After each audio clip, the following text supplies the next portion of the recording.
Super સિક્સમાં આગળ વાત કરીએ, વડોદરામાં પણ વિશ્વામિત્રી નદીના પાણીએ વડોદરાવાસીઓ માટે સર્જી છે વિકટ પરિસ્થિતિ અને વડોદરાના નીચાણવાળા અનેક વિસ્તારો હજુ પણ પાણીમાં ગરકાવ છે. વડોદરાની વિશ્વામિત્રી નદીની સપાટી આંશિક ઘટાડો એમાં થયો છે, પરંતુ વડોદરાવાસીઓની મુશ્કેલી ઘટવાને બદલે વધી રહી છે. વિશ્વામિત્રી નદીની સપાટી 29 ફૂટથી વધીને 28.5 પર પહોંચી ગઈ છે, પરંતુ નીચાણવાળા અનેક વિસ્તાર હજુ પણ પાણીમાં ગરકાવ થયા છે. ખાસ કરીને સયાજીગંજ, નટરાજ ટાઉનશીપ અને પરશુરામ સોસાયટી અને સાથે જ કડક બજારમાં પાણી ભરાયા છે અને વિશ્વામિત્રી નદીમાં અનેક દુકાનો અને ઘરો જળમગ્ન થયા છે.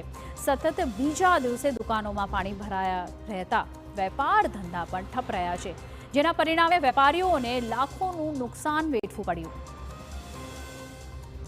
બીજી તરફ પરશુરામ ભઠ્ઠા વિસ્તાર પણ પાણી થઈ ગયા છે અને ઝૂંપડાઓમાં પણ પાણી ફરી વળતા લોકોનું સુરક્ષિત સ્થળે સ્થળાંતર કરાયું છે. ફાયર બ્રિગેડના જવાનો બોટ લઈને અસરગ્રસ્ત વિસ્તારોમાં પહોંચ્યા છે.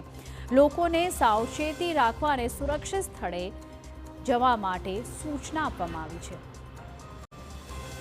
વિશ્વામિત્રી નદીના લેવલમાં આંશિક ઘટાડો થતાં આજવા ડેમના દરવાજા હાલ પૂરતા બંધ રાખવામાં આવ્યા છે અને મહાનગરપાલિકાની ટીમે નીચાણવાળા વિસ્તારોમાંથી 4200 લોકોનું સ્થળાંતર કર્યું છે.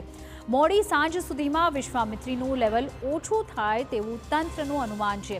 હાલ આજવા ડેમનું સ્તર 212.18 ફૂટ પર સ્થિર છે. વડોદરાના વડસરના નીચાણવાળા વિસ્તારમાં ફસાયેલા 16 લોકોનું રેસ્ક્યુ કરવામાં આવ્યું છે. રેસ્ક્યુ ટીમ દ્વારા એક નવજાત બાળક સહિત 16 લોકોનું રેસ્ક્યુ કરવામાં આવ્યું છે. એનડીઆરએફની ટીમ સતત લોકોનું રેસ્ક્યુ કરી રહી છે.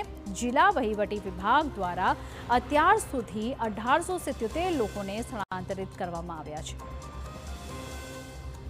વડોદરામાં અનરાધાર વરસાદને કારણે ઢાઢર નદી 2 કાંઠે વહેતી થઈ છે.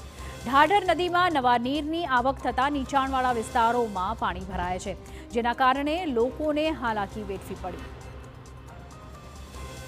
વિશ્વામિત્રીમાં પૂર બાદ વડોદરા શહેરમાં મગરના આંટાફેરા વધ્યા છે, ત્યારે બિલ ગામે મગર નદીના પાણીમાંથી બહાર આવી ગયો છે. શ્રીહરિ રેસિડેન્સીના ગેટ પાસે મગરના આંટાફેરા જોવા મળતા સ્થાનિકોમાં ફફડાટ જોવા મળ્યો છે અને આ તરફ જાંબુઆ બ્રિજ પર ફરી એકવાર મગર દેખાયો. બ્રિજ પર ઢાઢર નદીના પાણી આવી જતા મગર બહાર નીકળ્યા છે.